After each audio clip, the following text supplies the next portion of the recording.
So that clear understanding and that relationship is important from government to government. Most of what we sell is through government. It's government to government, and that's what they're looking for. We'd like a little more continuity in government too. Well, maybe there's some mutuality there.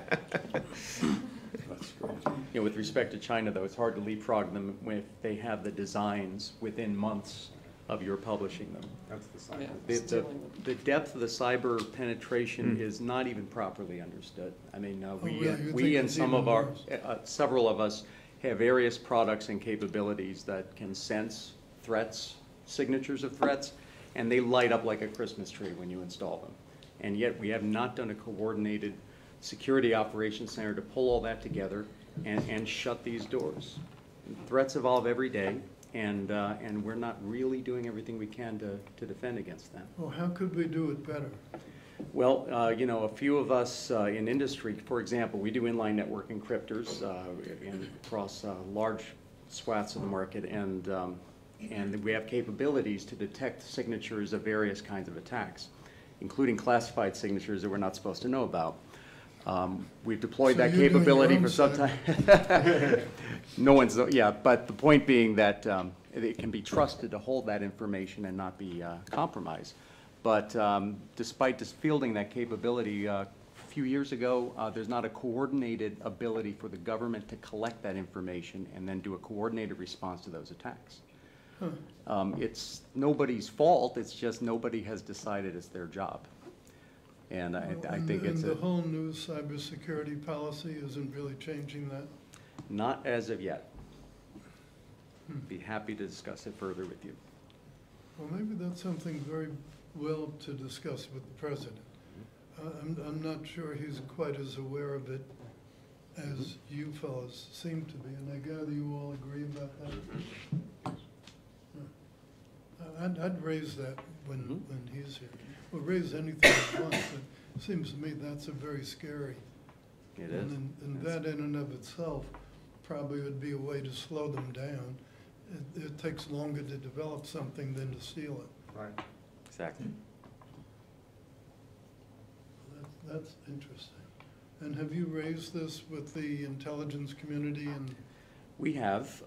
We've gotten close to getting some things signed in Congress, but then fell a little bit short in support in some of the agencies that needed to support it.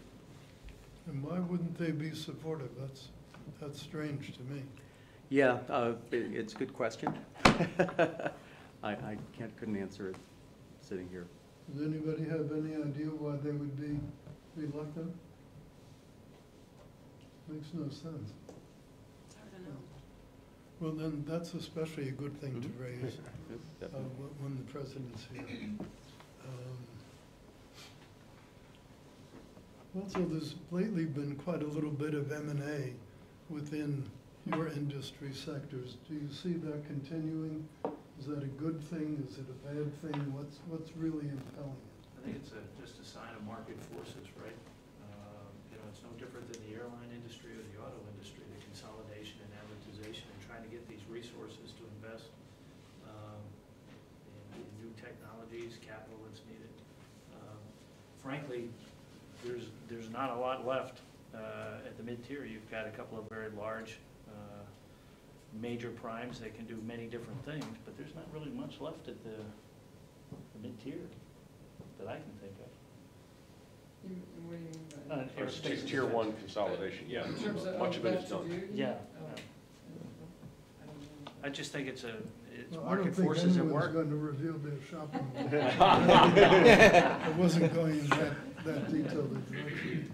I mean, some of it, I think, is companies want to get, just wanting more scale and synergies that come. Access to different markets. Yeah. Right.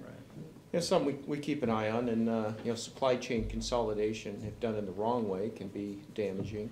On the other hand, sometimes combinations can be advantageous if there's, you know, cost synergies and affordability gains. So it's kind of on a case-by-case basis. I don't know that I see a big trend change right now. There's been a couple of high-profile announcements recently. Right. But I think that's normal business, and frankly, you know, there's a lot of interest in aerospace and defense broadly. and that's attracting capital, and so I think it's just a normal way business is done. But we ought to keep an eye on supply chain health and make sure consolidation doesn't cause, economic damage. But I do think that this Yeah. study that was done Yeah. really uncovered a lot of the fragility in the supply Yes. chain. You mentioned earlier Yeah. about single sources or very critical suppliers where there's, one Huh. supplier that many of us rely on. So when you're deep in that supply chain and the Yeah. critical capabilities, the study that was done, I think uncovered how fragile it is and how important it is that we go address that as a nation. Yeah, what are the next steps where we see Right. the gaps and the fragility? Sure, Yeah. sure.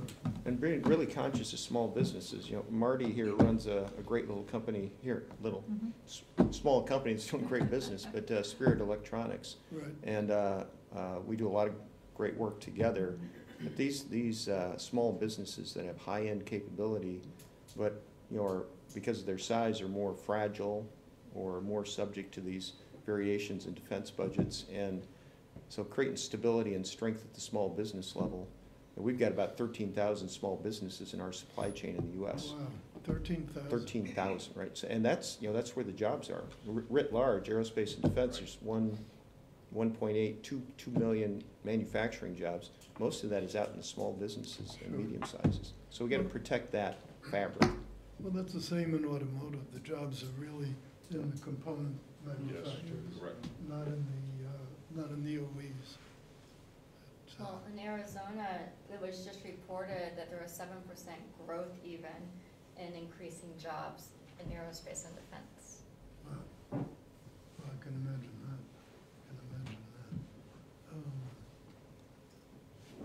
We talked a little bit before getting together formally about the problem of hiring people. And we talked a little bit more about it here. Are there particular initiatives that you're finding especially useful in the STEM space? Because Bonk and I are trying to address it overall, but we don't have the real expertise to know particular segments that might be essential to you folks. I think the focus on apprenticeships is a Right. very important area, Yeah. and many of us there are apprenticeship programs, but that initiative around that, not everybody needs a four-year degree. Many of us have advanced manufacturing facilities where we're hiring significantly. We need people with basic STEM skills so that they can then get into an apprenticeship mode or into a Right. pre-hired training, technical training, and go right to work on the factory floor. And but they do need the capability to deal with precision tooling, to deal with a whole range of digital areas that they'll be involved in that require their basic skills. Sure. And so those apprenticeships make a big internships, apprenticeships, all of those make a big difference. We've been really successful with internships. We've grown the internship. In our industry, it has a benefit in that if we get people in early in college, we can get them in the clearance process. They can get cleared, so by the time they walk in the doors, they already have their clearances and all that. So that's been a real benefit. I'd say the other thing we're focused on is really opening the aperture to a diversity in the workforce. Yeah. So trying to create a pipeline, whether it's getting more women interested in STEM careers or people of color, it just opening that aperture is very, very important, and that's been very helpful in terms of our ability to recruit people into our industry. And Mr. Secretary, you may not be aware, but the administration is actually piloting a program in Tucson. It's taking outcoming military members and veterans. I'm aware. Yeah. So, The veterans programs are working very, very Yep. well. And interestingly, especially the disabled veterans Yep. programs. A lot of people are finding very, very good success with those people because they're very disciplined, they're very grateful, Right. used to really delivering Exactly. product. And so Yep. I was heartened to see that both from a social point of view and from I a agree. practical. well, and using the technology that we're piloting is exciting because of building the pipeline aspect. And it's the skills base, to your point, to where it can be specific outside of veterans, because we can look at the data from the back end and see what we are producing. And then we can start seeing what employers need, and we can build curriculum and certification programs immediately using the data through our community colleges and joint technical training programs. So we're excited to see how it works. We can expand it to you know, even outside of this industry, so we can grow the pipeline from middle school on up. Sure. Well, two things. We're pushing very hard for certification things. We think it's important to overcome the stigma of not being a college graduate, Yep. that the person gets a something. I think it'll elevate the standing of actual work as opposed to just academic activity. The other thing we're really wrestling with, you mentioned so many subcontractors that are small. It's one thing for big companies like most of yours, you can afford to make the arrangements with the community colleges. Little guy who needs one welder, needs Yep. one programmer, much harder. Yep, I agree. Hi, it's your secretary Debbie Lesko. Yes, how are you, Congresswoman. Debbie? Good. Good to see you. This is my district. I'm very proud of Luke Air Force Base. Thank you. So how do we solve the problem of the, we're trying to learn from them what we should be changing. So what we're on now is workforce training and apprenticeships and trying to address the question, how do we deal with the small subcontractors that these folks have and inculcate training programs to them? Because as you know, it costs, what, $40,000, $50,000 a year to do these programs. It's hard for the smaller company to do it. How are you dealing with it? No, we do capstone programs with local universities and those around the country, which allow us to engage students at both senior level and lower levels in projects that are actually of interest to us and to them at the same time. But we also have started to do that down at even at the high school level. So sponsoring hackathons and those kinds of things to give them, you know, experience with problems that are actually pretty germane to our own space. And that allows us to identify them as somebody we want to keep following and keep coaching through their, you know, high school and college career, and then, of course, as a recruit into an internship and beyond.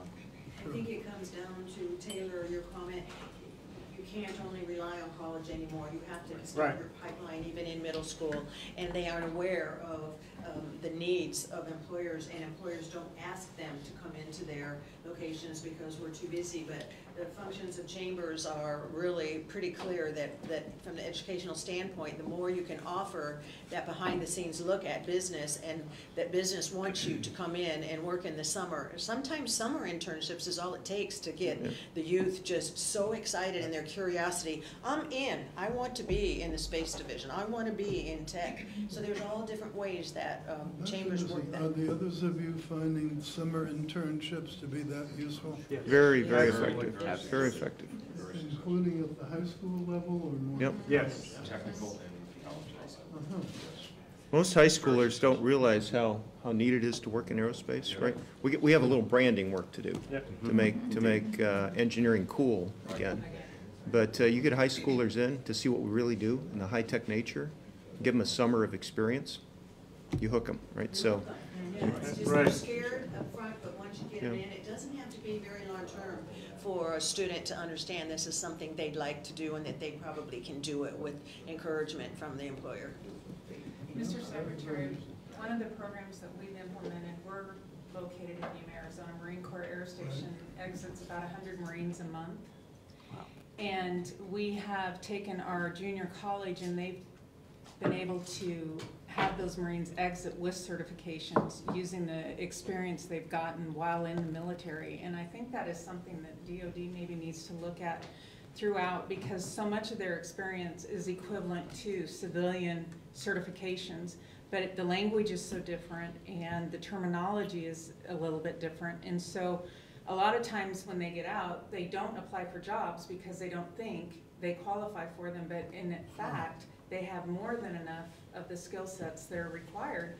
So we've taken all of the certifications for electrical and, you know, because a lot of these are mechanics, and we've helped them actually exit with civilian certifications that will get them into a pipeline for employment. But they are getting the experience that translates directly into civilian work. And so there's a language barrier is what I'm trying to say. If we can eliminate some of that language barrier. And is the military generally comfortable with trying to change the wording so that it's more congruent? I think they put the burden on the private sector. So they tell them, this is what we do, this is what it's called. And then the private sector is looking at that, well, that lines up exactly with this. And so the burden right now is on our junior college to make that certification program align with them. So we're not giving them new language, they're giving us their language, and we're making it work. Well, that's probably easier from a bureaucracy point of view. That's what we have found too. Yeah. However, it was kind of heart-wrenching to see how many of them didn't think they qualified for jobs that they, and those clearances that they're leaving the military with are so valuable. Right. And so if we can get them into a pipeline. And another thing that I want to thank everyone for is now the clearance process for Border Patrol. Marines, veterans, or exiting military are able to now get into the Border Patrol a little bit easier because that's an agency that is needing. Sure. And so thank you for fixing that. But I think there is a way to work with the military and make this transition into civilian a little easier, a little bit clearer to understand. Well, is there some way to make this language issue a part of the out-processing as the people exit the military? Mr. Secretary, that pilot does exactly that. I mean, that's the basis of it. It civilianizes the military language, and it translates it for those employers. But I think, Julie, you have a great point as to, okay, we can civilianize it for them to get hired, but how do you civilianize it to translate it to those civilian certifications as well? And maybe that's the piece that's missing, because the work has already been done on translating it so that employers understand it. Well, could you send me some material on that? Yes, sir. Because that's the first I've heard about an organized That is the program. entire background for this pilot that we are doing in Tucson, and we're having a hiring event next week with some aerospace and defense companies, several that are around this table, so we'll see how effective that is. It's very well done. It really is, and we're taking advantage of it. Good. And that sounds like that's a relatively unique program. Yes, sir. At least it's unique to me. It was founded with Hero to Hired, which It's called what? it was originally Hero to Hired, which was extremely successful in about 2014, and then it was disbanded. And so this is the 3.0 version using that same technology, and has been expanding it with those military codes. Now, why was it abandoned? Because the VA took it over. Oh, okay. Dreaded VA. Good boy, dear. Okay. And where is it being administered now? It's a private company that is at the encouragement of the White House to pilot in 4 different industries. So in Tucson, we are piloting aerospace and defense, and then Virginia's doing cybersecurity, which is really important, and then Michigan has life The sciences. state of Virginia has a similar program? Correct, it's all based on the exact same technology by the same developer. And the developer is an economist. The technology that's created is an economist, so it was created for the purpose of job placement for underserved communities, youth, children, and our veterans. Fascinating, fascinating. Had you all been aware of this before? I do, Yes, because we're I'm in part of the Tucson, program, so. part of the program. We're plugged into it. So we'll have results Quickly, in the next few quickly, weeks. next couple of weeks. Oh, really? Yes, sir. Well, that might be something that we in government could help you publicize, so that it's not just a local event, because this is a national problem, not a local Yes, sir. problem. And it's a better use of resources for companies as well, because job fairs, we know, don't work. Right. It doesn't have that sophistication. And then think about the HR costs that these companies around the table are expending in trying to find that right talent. So it expedites that, does that skills-based matching in a more efficient Sure. way as opposed to Sure. job titles. So it has an economic benefit across the board. You know, I sometimes think that term job fair should be traded in on something else.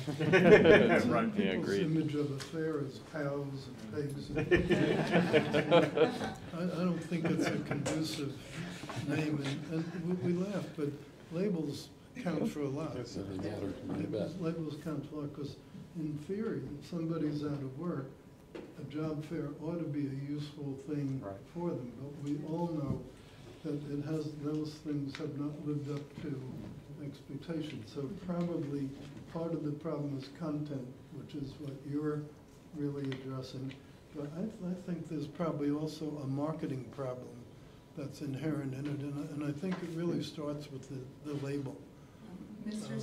Secretary, so I've toured a number of different schools, so we're talking about starting out in the lower grades in high school and everything, and I think we're really focusing a lot here in Arizona on career technology, and so, and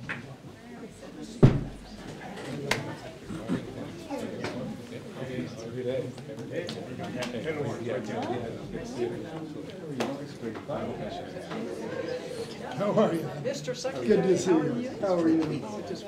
Good. Pat, how are you? Typical. Nice to see you. Pleasure to see you.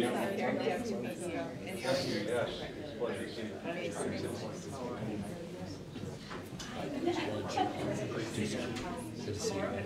How you doing, Debbie? Good to see you. Secretary, how do I send you information? How do I send you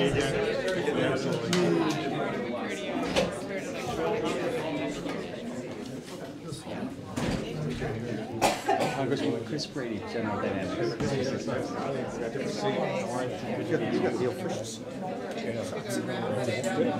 That's going to be interesting.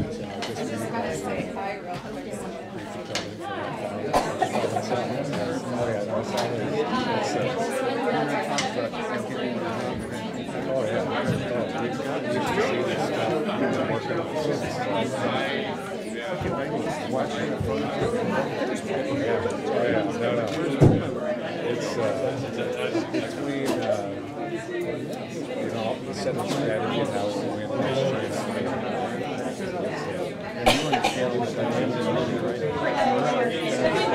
making a space for us. Yes, good to see you.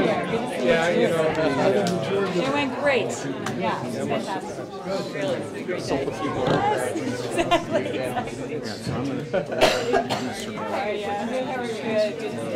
you. How are you?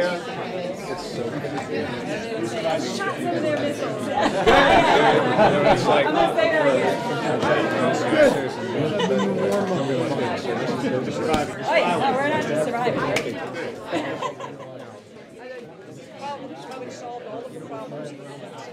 Yeah, we were doing just fine before you walked in.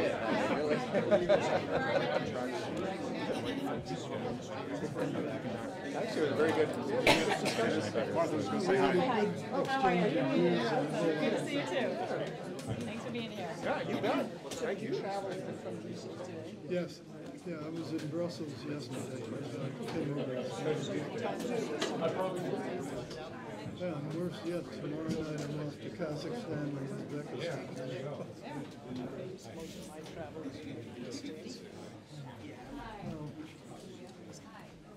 We're all over. How things going? Hey, Pat. How are you? Good to see you. so I think as I was telling you, we're doing a lot of technical education here. Good. Yeah, I got that impression from you. Congratulations.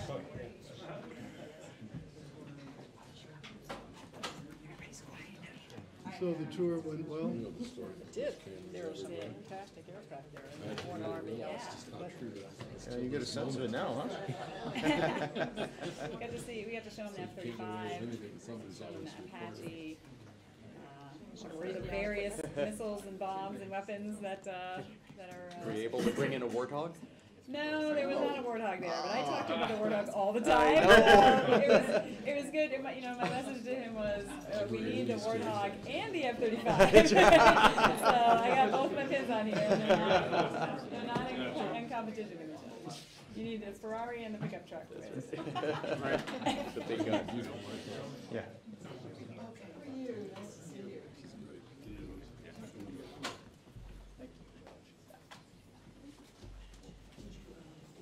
He's been on the go all day. What time did you see Washington? This morning about something.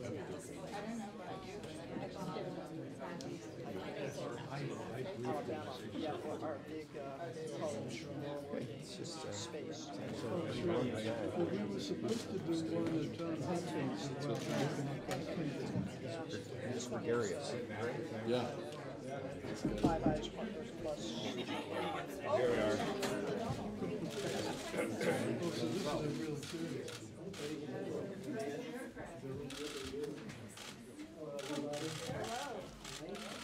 Congratulations. Thank you. Martha knew more about the missiles and the planes than anybody here except the Oh, general. God, that's The general might have known more, but that's about it. Please sit down, please.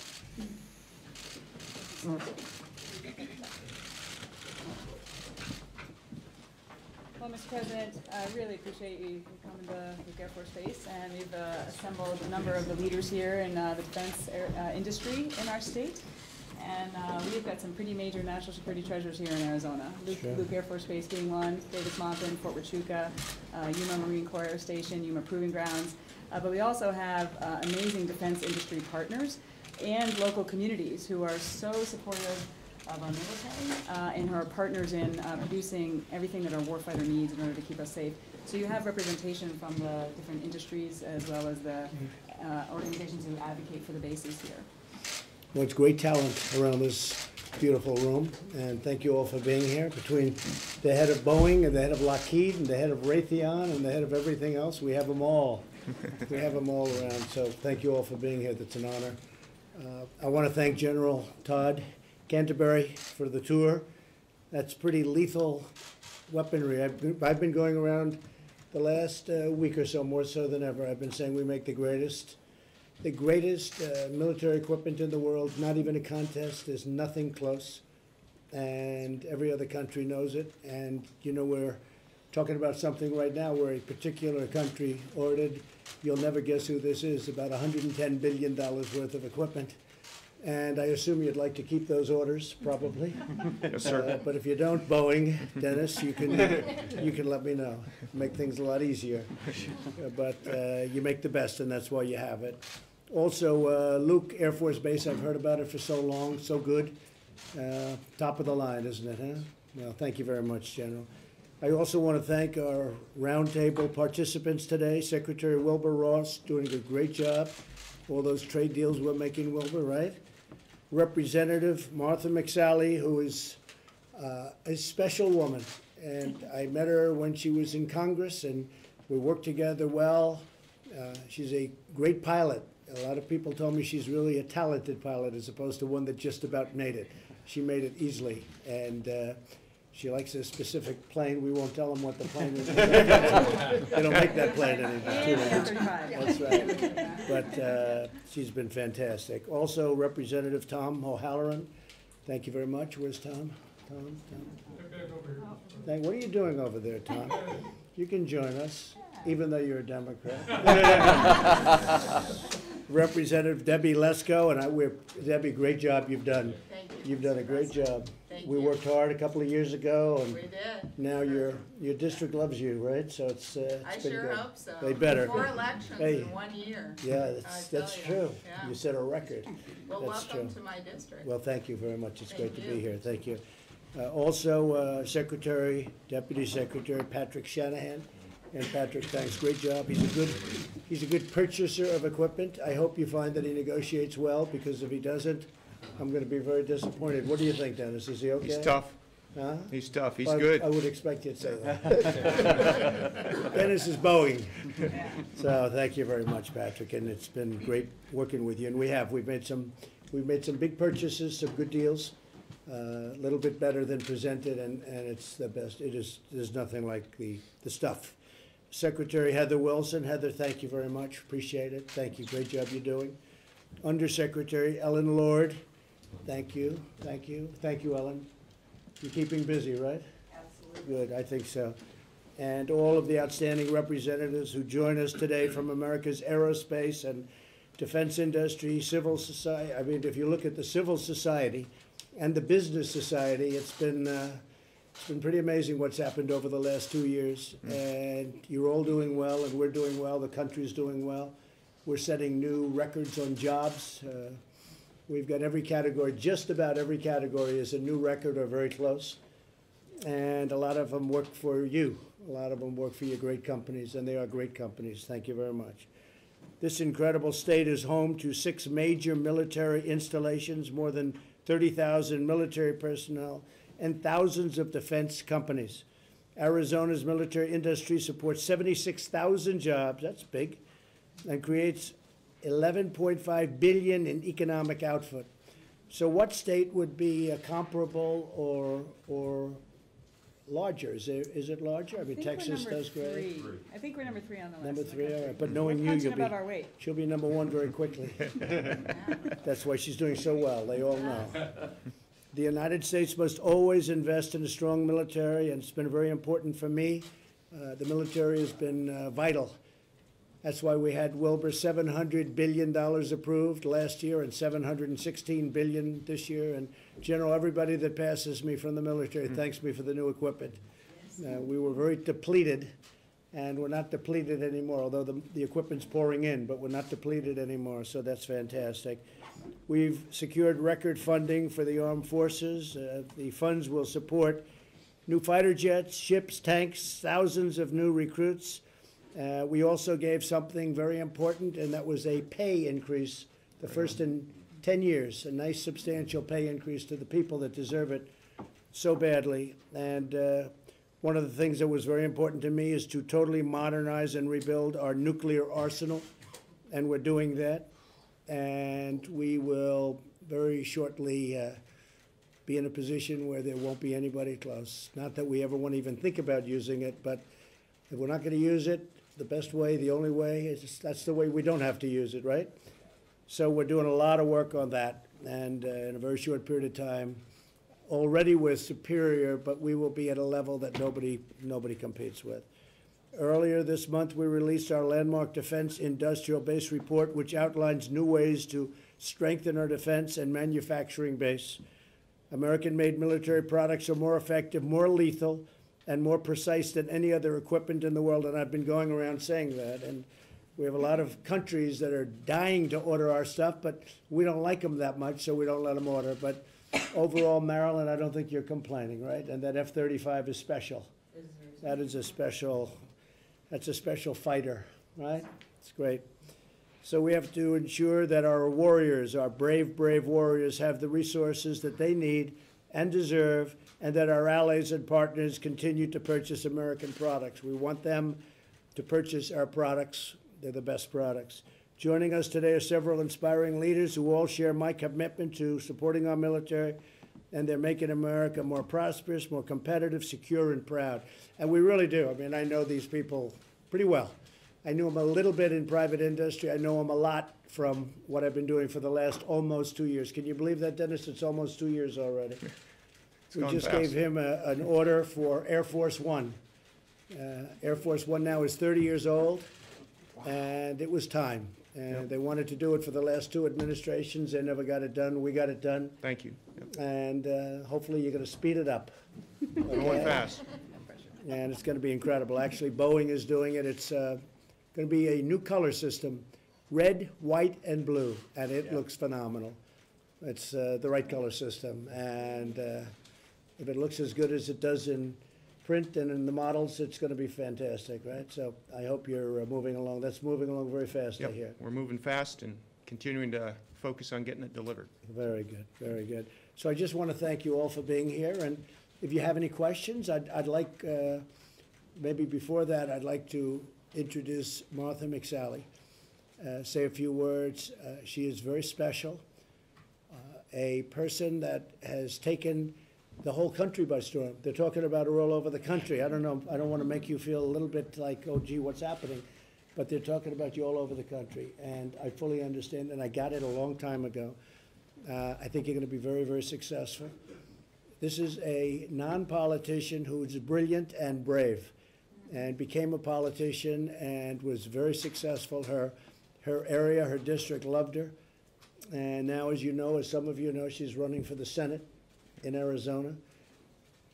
She has a very, very strange opponent.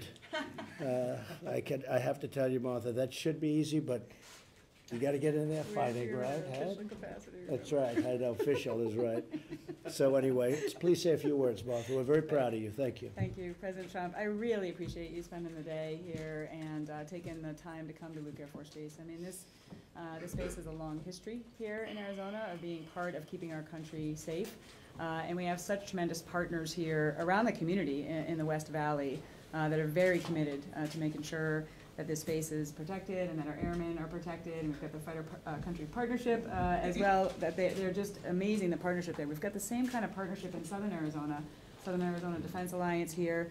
Yeah. It's just, in Arizona, I've been stationed in a lot of different places, but Arizona is special.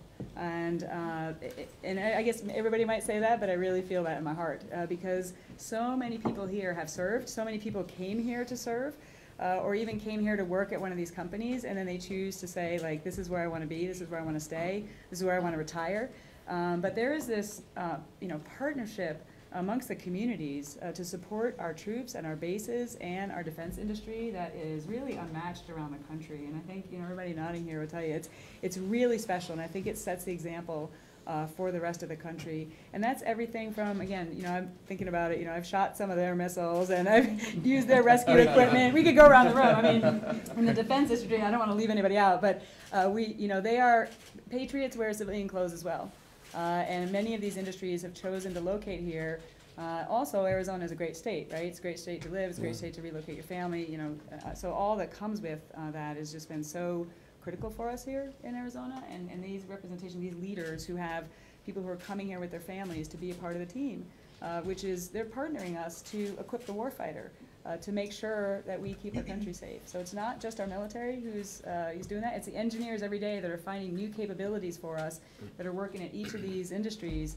I just visited yesterday. Just the idea of, like, we're going to break through on some of these things, and we're going to provide better capabilities to be able to go rescue downed airmen, and the commitment that they have is extraordinary, and that's at every company here.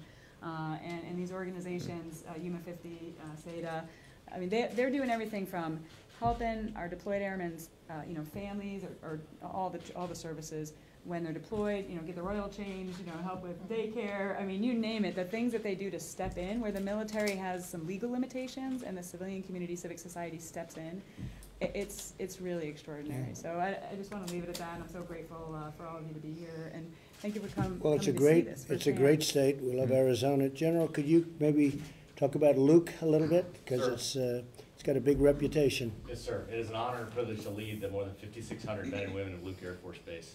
Our mission is simple. We train the world's greatest fighter pilots here. Luke Air Force Base is responsible for training about 95% of the United States Air Force fighter pilots between the 944th Wing and our 56th Fighter Wing. And it is an honor to use the equipment that these men and women provide to us and the taxpayers provide to us to use this equipment. We're not going to fail, sir. And your father was the boss here too, right? Yes, he showed me a sir. picture. They look like twins. He showed me a picture, and he's still around, he's still healthy, and he's still telling you what to do, right? Sure every night I get a debrief, and he's anxiously waiting the phone call That's tonight, right. sir. You give him my regards. Thank you, sir. Will do. Marilyn, maybe you could tell us a little bit about what's going on with Lockheed Martin. Well, Mr. President, thank you for the opportunity to participate in this important conversation, especially right here at Luke, where this is the largest F-35 base in the world and growing. We have, with the aircraft that are coming in here, you highlighted how important the capability is for our nation, and is the best capability. But the study that you referenced, I just want to thank you for commissioning that. I think it's very important, because American aerospace and defense is a major part of the economic strength of this country. And when we look at 2.4 million jobs in aerospace and defense and a trade surplus of $86 billion, we know it's important. But your study that you commissioned uncovered that we do have fragility in the supply chain. We do have capabilities that we need to bolster, and so we're very pleased to be working with your administration, with the Department of Defense, on those recommendations that came out of that. So thank you for the opportunity to be here. So on the F-35, has the stealth gotten even better? Because it was always considered extraordinary. Has it really been upped, or is that at that same level, would you say? Well, I would say, sir, that we're at the point where we've delivered over 300 aircraft, and the aircraft, we're out of the initial design phase and the system design phase. Now we'll do upgrades to the aircraft with its software and other things go over time that the U.S. government will commission industry to do. So we'll keep it ahead of the threat. That's the goal in And every, it is ahead. in every It's a great fashion. plan. Thank you very much. Thank you. Dennis from Boeing? Yeah, well, thank you, Mr. President, for being here as well. And I think as you saw earlier, you saw one of our Apache helicopters here as well. Wow. Another great product produced here in the state of That's Arizona. something. And I had a chance to go down and see our team in Mesa earlier today, and really proud to support our servicemen and women. And training for the future as well with the new TX trainer that'll be coming online. We're looking forward to supporting our U.S. Air Force customer there as well. And I want to thank you again for the emphasis on the strength of the industrial base here. And you referenced the report, as did Marilyn. And investing in aerospace and defense is a great thing for the country, economically, from a national security standpoint. And in particular, some of your policies around tax reform and regulatory reform, sustaining the gains there, really important. That's allowing us to all invest and innovate in defense. I think we have challenges in the workforce side and our supply chain strength for the future, areas where we're going to continue to work together. Now you can solve those challenges. You got it. And I think the work we're doing together on workforce development and training is very effective there. We've got teammates here from our supply chain, Marty McCurdy here, who runs Spirit Electronics, one of our small businesses in our supply chain here in Arizona, is a great example of investing in that supply chain. So we want to thank you for those policies. I didn't know you made the missiles to the extent. I'm looking outside and I was very surprised, actually. Boeing, a lot of them had the name Boeing on them. I didn't know that was a great specialty of yours. Tell us about that. Yeah, that's a big area of investment for us as well. So things like the JDAM, which is used significantly around the world, very effective for our servicemen and women. Small diameter bomb is another example. So you saw some of those today. So again, we're honored to do that on behalf of our U.S. men and women in uniform. We take that job very seriously. And it was mentioned earlier the importance of our veterans and investing in our veterans. So thank you for what you're doing there. Veterans in the workforce as well is a big deal to all of us. Thank you, Dennis. So You're doing a there's great some great job. talent there. Some incredible things you're coming up with. Thank you Thank very you. much. Would anybody like to say anything? Well, we're all gathered together. Anybody have any complaints or any suggestions? Or would anybody Mr. President? come up with any great I would love ideas? to say Yes, thank you. Debbie, I would thank love you. to say thank you. It's so refreshing to have a president that is so strong in supporting the military and the veterans. And we appreciate it. The American public appreciates it. I mean, that's the #1 mission of government, is to protect its people, and you're doing it. Thank you very much, Debbie. That's really nice. Appreciate it. Anybody? Yes, sir. Mr. President, we do your encryption equipment in the White Right, House. that's right. Voice and data. That's right. But like I was saying to Secretary Ross, we can only keep a lead so long if all of our stuff's getting stolen the moment we design it. And the cyber threat is not being properly addressed. And there's capabilities even in the products you So have. what would you do about that, Chris? You're right. And they should have been doing this for 15 years and they haven't been. Yep. So what would your company is a great company. What would you do about it? Well, so we already ship network encryptors. We've embedded a capability in those encryptors to pick up the signatures of threats and attacks, even the classified signatures, and store them safely, but we're not turning them on. It's So not why being don't we, used. why don't we get somebody that you would recommend, and let's bring them into government, and let's do it the right way? Because, it's such a specific kind of a thing. It's great knowledge involved. You can't just hire somebody off the street and say, hey, congratulations, you're in charge of Indeed. cyber. But the NSA has the capability to understand that. And They have some very good And we people. have industry partners like Viasat and others that do products that can do things like that. Together, we can get that stuff turned on. When you turn it on, it lights up like a Christmas tree. The threats are coming every day. I mean, it's probably more than your normal traffic. And we're getting compromised every day. So do we have the equipment? We definitely have the knowledge. Where are we on the scale of knowledge right now, would you say? We're very good at tracking the threats, but we're also very stingy about disseminating the information we already know about the threats. Right. And that's what the fear is in the intelligence community, is to let some of that information live in these boxes that we believe are secure. But that's the only way we can defend all of our installations against these kinds of attacks. Well, I'd like to talk to you about it, because I would love agree to. with you, it's very important. And there's great knowledge that you have from your company, but there's, and others here have that great knowledge. Very important, cyber. And I hear more and more about cyber. And we have the brain power. We have potentially, I mean, there's nobody that should be able to even compete with us with what we have just around this table. So, Jerry, any of you, if you have any ideas, let us know. We'll do something, because we're going to do something. We've already started.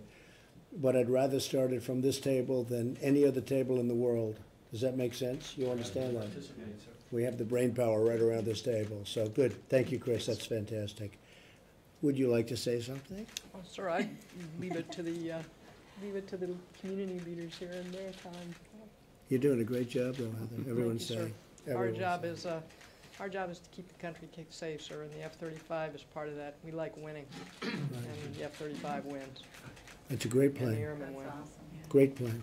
Yes, When sir. is Boeing going to make one to compete with it, or maybe start? They just gave us the TX, which You know is what, though, great. you do have that. We're in the fighter You do- business as you do well, have and some good- we do a lot of work together. And you do so. have some good stuff, I have to tell you, some really good stuff. But you are going to do one of the super stealths, right? Yeah, we're working all together on, future technologies and what will happen next and next generation capabilities. next So generation. I think it's important that we continue as a country to invest in that innovation. I agree. Next step capabilities. I And we're agree. doing that jointly with our customers.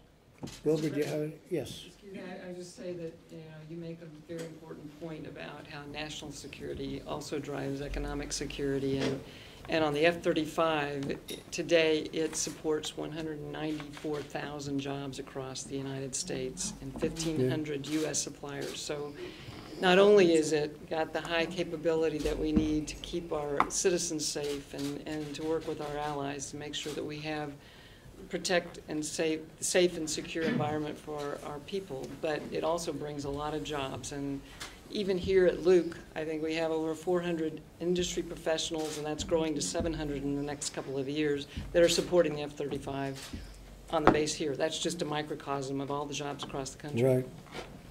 I would just add to that, another example, even in combat vehicles where the Army is recapitalizing its ground forces, the investments that are being made in the next generation as well as the modernization. And do you like what we're doing? Do you agree with it? 18,000 jobs, Pennsylvania, Michigan, Alabama, Oklahoma, all around the country as you go through the supply chain. So it's a model that's being repeated over and over again. And you think we're doing the right thing? Absolutely. All right. Securing the Very interest of the United States, absolutely. That's very good, thank you. Mr. President, I'm Amber Smith, the President and CEO of the Tucson Metro Chamber. But more importantly, I am one of the founding members and the current president of the Southern Arizona Defense Alliance. Good. And to the Congresswoman's point, we do exceptionally well at supporting our military. In fact, in Southern Arizona, we even have the statistics that, 93% of our citizens support the 6 installations in Southern Arizona. But what's really exceptional are the public-private partnerships, and you see that around this table. And I want to thank you for the leadership you have shown in recognizing some really incredible workforce development programs in which we are placing veterans into jobs in the aerospace and defense industry. And I was talking to Secretary Ross about the back-end technology of this, of which you've recognized that civilianizing those HR codes of military will be able to better place the billions of dollars of exceptional talent we have in our military into these jobs to help immediately address some of these workforce issues and then be able to build our pipeline as well. So thank you very much for recognizing that that exists and supporting our pilot program in Tucson. Thank you, Amber, that's very nice, thank you. Wilbur?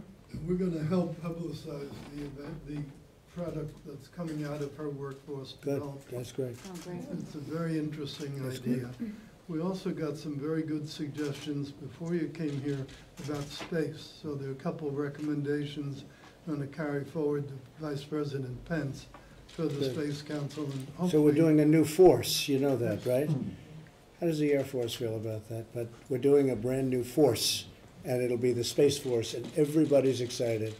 Whenever I mention it, everybody goes crazy, and they like it. And that's what it's all about, I guess, Those planes are all beautiful, but we're now going into space, and that's for defense. We're not just talking about sending rockets up to the moon. We're talking about for defense and for offense. So I think pretty soon, it's been very well received, even in Congress, bipartisan. And pretty soon, we're going to have Space Force, so that'll be number 6. And this way, it can be specific. We'll have a great genius like yourself comparable, maybe not as good, but pretty good. And we'll have an extra person sitting on the Joint Chiefs of Staff, and it's going to be a full force. It's going to be very important. I think it's going to be a big contribution, something very necessary. Go ahead, Wilbur. So we had good interchange about supply chain management, about all kinds of issues, and we especially addressed the problems of foreign procurement and things Right. that commerce can do to help them solve those problems. So I thought it was a very, very worthwhile roundtable. I don't know how the rest of you felt, but we had very good interchange. Very good exchange. And the concrete suggestions will come from it. Good, thank you. Mr. Secretary, what do you think? Sure, I think a lot of things. Yeah, I'm just gonna start with, I think where Representative Lesko was. Thank you. You've made us stronger. Under your leadership, we are stronger. And, you know, with Congress's support, we've got a budget that makes us stronger. When you look at where we've come in terms of readiness, we now have the munitions that we lacked before. Ships are sailing, airplanes are flying, and the most important piece is we're training more. Something that probably most people here would also echo is your advocacy on foreign military sales is huge. Okay? That has not, at It's that hurting level. me right now. I know, but. Right now, it's yeah. hurting me with these people. Yeah, but your advocacy is significant for this industrial base. And I think the most important aspect is the budget will allow us to modernize so that we can compete. The modernization is the single most important work that we have to get to undertake, and we're undertaking it. And you know, as you've counseled me, we need to be good stewards, buy smart, not over-specify, and I think we'll do that. But thank you very much. And when you say compete, I would like to say so that nobody can even come close to competing with us as opposed to just competing, because what I'm really doing is putting us in a position where there's not going to be anybody even close. And that's why we're looking at all of the planes, all of the weapons, all of the rockets, all of the everything, including obviously the nuclear. You hate to even bring up the nuclear because it's such an incredible threat, but we have no choice but to do it because others do it. Be nice if nobody would do it, right, Dennis? It would be great, but doesn't seem to be that way. So I just want to thank everybody at the table. Would any of you folks have a question for anybody at the table? We have the greatest talent in the world at this table. Anybody have any questions? May we ask you one question about Saudi, sir? There's been a reaction, or there's been a statement from Saudi Arabia. Yeah, I just saw it, just came out. What was your reaction to that? Do you consider Well, I think it's a good first step. It's a big step. It's a lot of people involved, and I think it's a great first step. You probably know that very fair person, Reuters, and you probably know that you're very good, very, very good. We have a tremendous order. Probably the people around this table have the vast percentage of the $110 billion order from Saudi. We have $450 billion, but on defense we have $110 billion, and I would say almost 100% of it would be sitting right around this table with the great companies. Raytheon's here too, just great companies. Very important. I don't want to tell them. I don't want to look over and tell Marilyn or Dennis, by the way, we're going to take $25 billion worth of sales away from you, because that would mean a lot of jobs. It would mean a lot of everything. And Saudi Arabia has been a great ally, but what happened is unacceptable. We are going to see they've arrested, just for the people at the table, a large number of people having to do with the event that took place in Turkey and the consulate, the Saudi consulate. And it's a big first step. It's only a first step, but it's a big first step. Do you consider it credible, their explanation? I do. I mean, it's early. We haven't finished our review or investigation, but I think it's a very important first step, and it happened sooner than people thought it would happen. Okay? But the notion that there was a fist fight, and as a result of the fist fight, Mr. Khashoggi was killed. Well, I don't know that that's a notion. I mean, that's a theory that's being thrown out. I don't think anybody said that, but they're saying there was a fight, but that's a theory that was put out. But they're going to be giving us a full report. But they have arrested a large number of people, and good first step. Yeah? Are you concerned that the leadership there lies to No, I don't think so at all, because they weren't out front with me in terms of, what happened. This is really, we just got this report from them, and you got it along with a lot of other people. No, I think that we'll be talking to them. We'll see what happens. We may have some questions. We do have some questions. And as I told you, I'll be working on this with Congress. Congress is very interested in this one, and we'll be working with Congress. But I would prefer, if there is going to be some form of sanction or what we may determine to do, if anything, because this was a lot of people they're talking about, and people pretty high up. But I would prefer that we don't use as retribution canceling $110 billion worth of work, which means 600,000 jobs.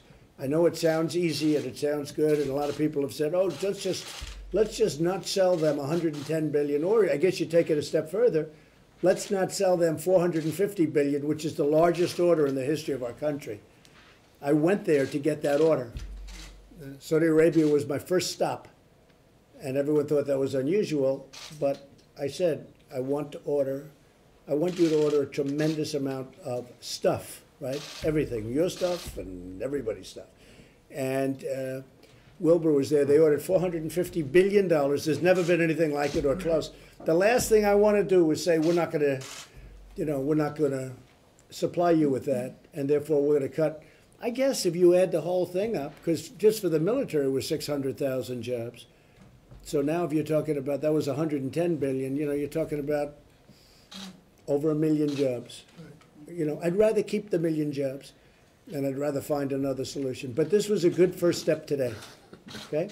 Anything? Yeah. Mr. President, Lindsey Graham said he's very skeptical of the Saudi narrative. Do you share some of that skepticism too, and do you intend to speak with the Crown Prince or the King in the next day or two to get their side of the story? I will, yeah. Before I start making those statements, I'm going to speak to the Crown Prince. And I've spoken to the King. I want to speak with the Crown Prince. And, I think we're getting close to solving a very big problem. And again, remembering the people around this table know it better than anyone. Martha McSally knows it better than anyone.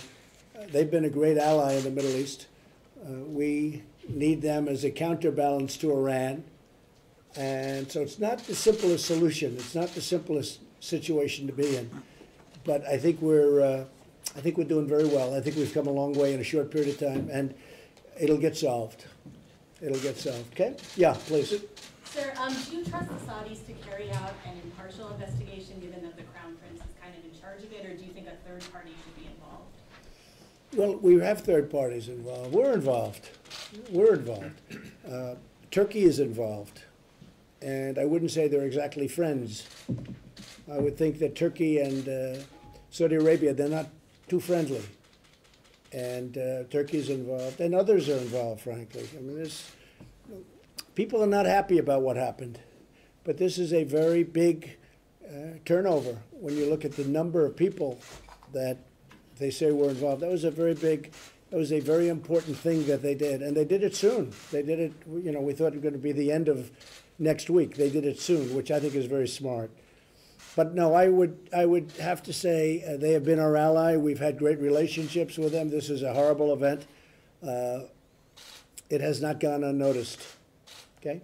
Mr. President, can you speak to the family separations policy, where you're at on that? Arizona's been one of the places where this has been. Yeah, well, we have Mexico has really stepped up to the plate, which is very nice. I've said to them, look, we've been very nice to Mexico. We have the worst immigration laws in the history of the world.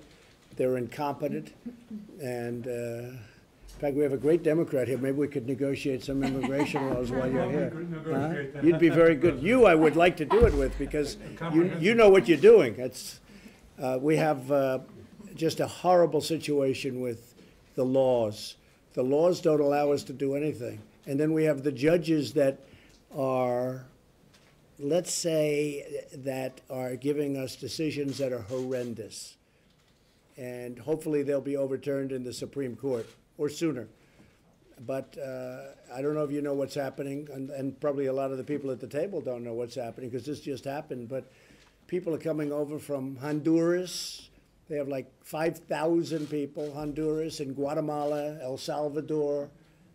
And some of these people are hard criminals, hardened criminals, not good people. And they broke through in Guatemala. I said, look, we give you hundreds of millions of dollars, Guatemala, and you're going to stop those people from coming. And they tried, and they broke right through, and they broke through the fences. And Mexico is now really fighting a very tough situation. Mexican soldiers have been hurt, badly hurt, in a couple of cases.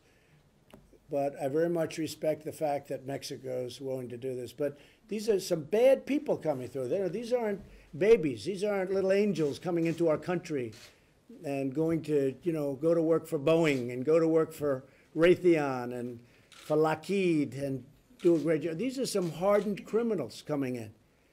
And we're not letting them in.